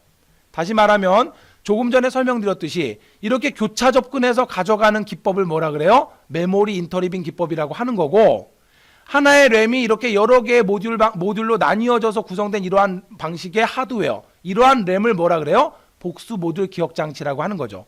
두 가지 용어를 질문하시는 분들이 많은데, 복수 모듈 기억 장치라고 하면 이건 하드웨어, 램을 말하는 거고, 그죠? 이러한 복수 모듈 기억 장치에서 교차 접근을 해서 빠르게 데이터를 가져가는 이러한 기법, 이러한 방식을 뭐라고 한다? 메모리 인터리빙 기법이라고 하는 겁니다. 그래서 두 개를 같이 정리하는 거예요. 구분되시죠? 아, 이렇게 여러 개의 모듈로 나누어서 구성한 이러한 메모리를 복수 모듈 기억 장치라고 하는 거고, 이러한 복수 모듈 기억 장치를 자, 교대로 접근해서 빠르게 CPU가 데이터를 빠르게 가져가는 이러한 기법을 뭐라고 한다? 메모리 인터리빙 기법이라고 한다. 됐나요? 오케이. 자, 그러면 바로 문제로 들어가도록 하겠습니다. 자, 내용은 여러분이 정리하시고요. 자, 문제 바로 들어갈게요. 자, 이 문제는 좀 어렵게 출제된 문제인데, 자, 나머지를 읽어보시면 다 맞아요. 그런데 이 문제 정답은 4번인데, 자, 이게 왜 틀렸을까요? 이걸 인력공단으로 제가 직접 문의를 해봤어요. 도대체 이걸 왜 틀렸다라고 했느냐? 자, 인터리빙 기법을 이용하면, 자, 복수 모듈 기억 장치에서 인터리빙 기법을 이용해서 막 교차 접근을 하면 여러 개의 모듈로 구성된 기억 장치에서 여러 개의 연속적인 명령을 동시에 패치하는 것이 가능하다. 동시에 CPU로 가져오는 게 가능하다는 이야기인데, 자, 이것이 왜 틀렸다라고 출제를 했느냐라고 질문을 했더니 이 말 때문에 틀렸다. 그죠? 왜냐하면 인터리빙 기법이라고 하면은 뭐라고 말씀드렸어요? 시분할 기법이라고 그랬죠. 교차 접근이라고 말씀드렸잖아요. 교차. 다시 말하면 1번 모듈로 접근하고 처리하는 동안 2번 모듈로 접근하고, 그럼 이거는 동시에는 아니라는 거죠. 무슨 의미인지 이해되셨습니까? 그런데 실제로 이걸 동시에라고도 또 시험 문제 나와요. 그럼 또 맞는 걸로도 나와요. 여러분 혼동되실 텐데 융통성 있게 문제를 푸셔야 돼요. 1번, 2번, 3번이 지금 다 맞는 설명이에요. 읽어보시면. 그래서 여기서 동시에는 아니다. 교차 접근해야 된다라고 하는 게 맞다는 이야기죠. 동시는 아니에요. 1번 모듈에 접근해서 100번지 명령 가져가고, 그리고 처리하는 동안 2번 모듈로 접근을 하는 거지, 1번 모듈과 2번 모듈로 동시에 접근해서 동시에 가져가는 건 아니란 말이죠. 그래서 동시에 패치하는 게 가능하다. 이것 때문에 틀렸다는 거예요. 근데 우리 문제 풀다 보면은 메모리 인터리빙 할 때 동시에 여러 개의 명령을 가져올 수 있다. 이게 또 맞는 걸로 나오는 경우가 있어요. 그럼 왜 그러냐면 이 속도가 워낙에 빠르기 때문에, 이 교차 접근을 해서 가져오는 속도가 우리 인간이 인지하는 시간으로 따지자면, 예를 들어서 뭐 수억 분의 1초라면, 자, 얘가 예를 들어 5억 분의 1초의 시간이라고 생각해봐요. 그리고 요놈이 또 5억 분의 1초의 시간입니다. 그렇다면 우리 인간의 입장으로 봤을 때 이거는 동시에 가져온다라고 해도 될까요? 그렇죠. 거의 뭐 우리는 구분할 수 없을 정도로 빠르게 동시에 가져온다라고 볼 수 있는 거죠. 그래서 동시에라고 하는 말이 맞을 수도 있는데, 엄밀하게 말하면 동시에는 아니죠. 교차 접근이죠. 그래서 이 문제 틀렸다라고 한 거예요. 나머지 보기가 맞기 때문에 4번이 틀렸다라고 한 겁니다. 동시에라는 말 때문에. 근데 우리가 앞으로 문제 풀다 보면은 동시에 가져온다라는 말이 나와요. 그게 맞았다라고 할 때가 있어요. 그때는 우리 인간이 감지하는 시간으로 봤을 때는 물론 교차 접근이지만 거의 동시에 가져온다라고 봐도 된다라고 보는 거예요. 그러니까 융통성 있게 문제를 푸셔야 됩니다. 아시겠죠? 자, 유사 문제 1번 보면요. 복수 모듈 기억 장치의 특징으로 옳지 않은 거 쭉 읽어보시면, 병렬 판독회로를 가지고 있는 건 뭐예요? 연관 메모리죠. 연관 메모리. 컨텐츠 어드레서블 메모리. 그래서 3번이 틀렸어요. 자, 기억 장소의 접근을 보다 빠르게 하는 거고요. 기억 장치의 버스를 시분할해서 교차 접근한다는 이야기입니다. 자, 따라서 주기억 장치와 CPU의 속도 차를, 이걸 캐시 메모리라고 하시면 안 돼요. 물론 캐시 메모리도 맞지만 주기억 장치가 워낙 느리기 때문에 이런 속도 차를 해결하기 위해서 교차 접근하도록 만든 게 복수 모듈 기억 장치잖아요. 그렇기 때문에 이 말도 맞는 겁니다. 아시겠죠? 물론 캐시 메모리에 대한 설명이기도 하지만 복수 모듈 기억 장치에 대한 설명으로도 맞는 거예요. 따라서 잘못된 것은 3번입니다. 자, 2번 복수 모듈 기억 장치의 특징으로 옳지 않은 것을 골라라. 각 모듈에 독자적으로 데이터를 저장하지 못한다. 독자적으로 저장할 수 있습니다. 각 모듈에 독자적으로 저장할 수 있어요. 접근할 수도 있고. 따라서 3번이 틀렸고요. 복수 모듈 기억장치 처리 시 주소가 완전히 인터리빙 된다는 이야기는 교차 접근된다는 이야기예요. 자, 그때 특징이 뭐냐? 뭐가 증가한다? 처리 속도가 증가한다. 자, 다시 말하면 처리 속도가 증가한다는 이야기는 더 빠르게 데이터를 가져올 수 있기 때문에 처리하는 속도가 증가된다. 효율이 증가된다는 소리예요. 다시 말하면 더 빨라질 수 있다는 겁니다. 좀 용어가 좀 애매하죠. 그죠? 자, 처리 속도가 증가한다. 속도가 느려진다는 것이 아니라 의미를 잘 해석하셔야 돼요. 처리 속도 증가가 속도가 늘어난다. 그래서 느려진다. 그 소리가 아니라 빠르게 데이터를 가져오기 때문에 아무래도 처리되는 효율이 증가한다. 그러니까 말을 잘못 표시했어요. 처리 효율이 증가한다. 이렇게 했으면 정확한 건데 바꿔버리세요. 처리 효율의 증가. 그래서 2번 정답을 하시면 됩니다.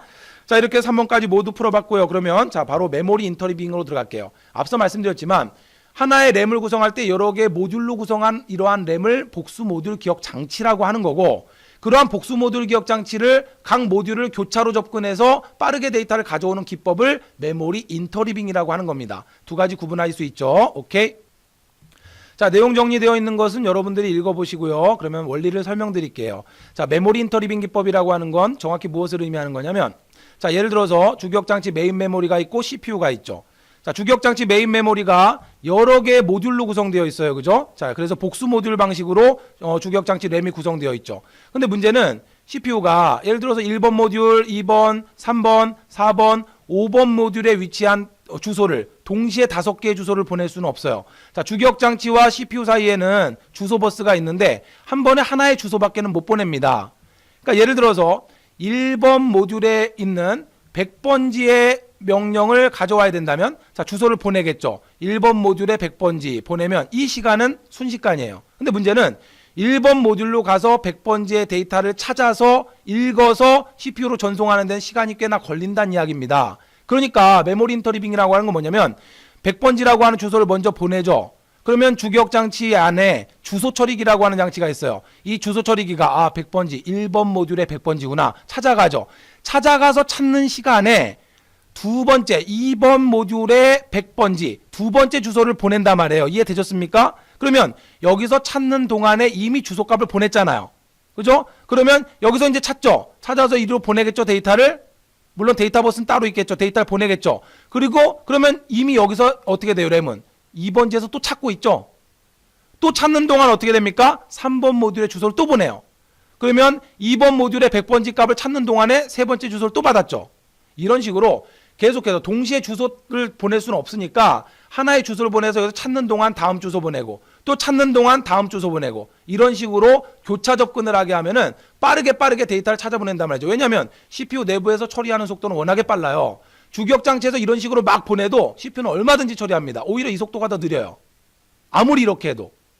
이해되셨습니까? 주소값 하나 보내서 그 주소값을 가지고 1번 모듈에서 찾는 사이에 2번 주소를 바로 보내버려요.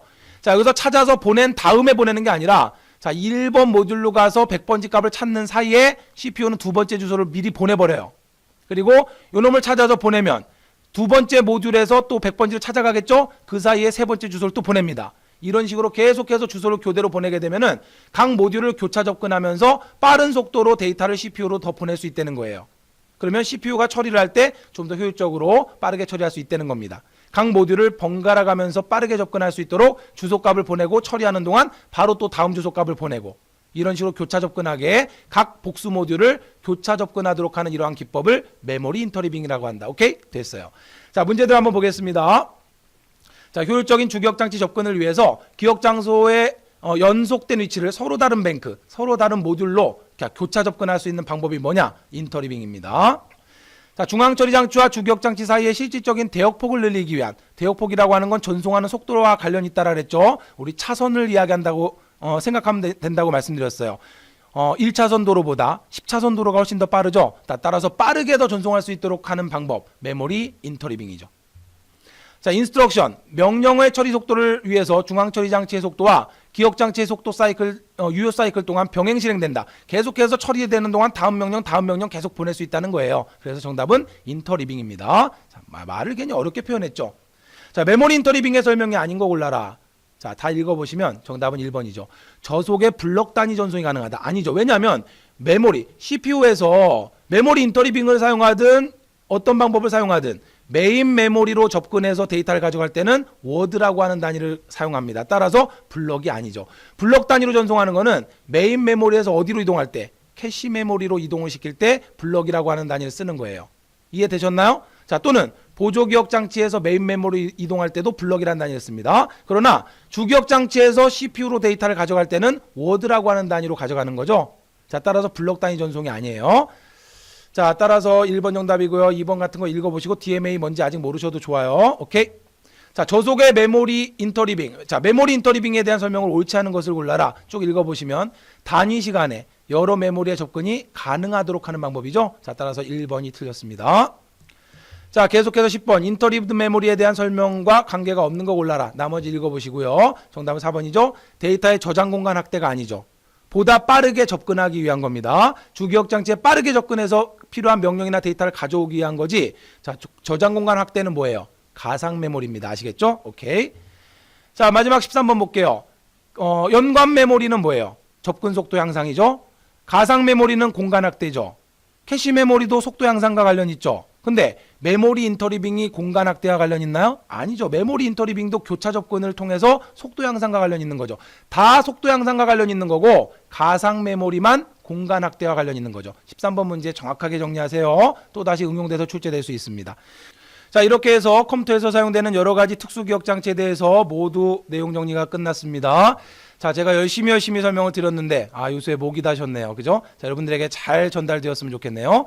자, 문제를 통해서 정리하시면서 중요한 내용들 정리하시기 바랍니다. 수고 많이 하셨습니다.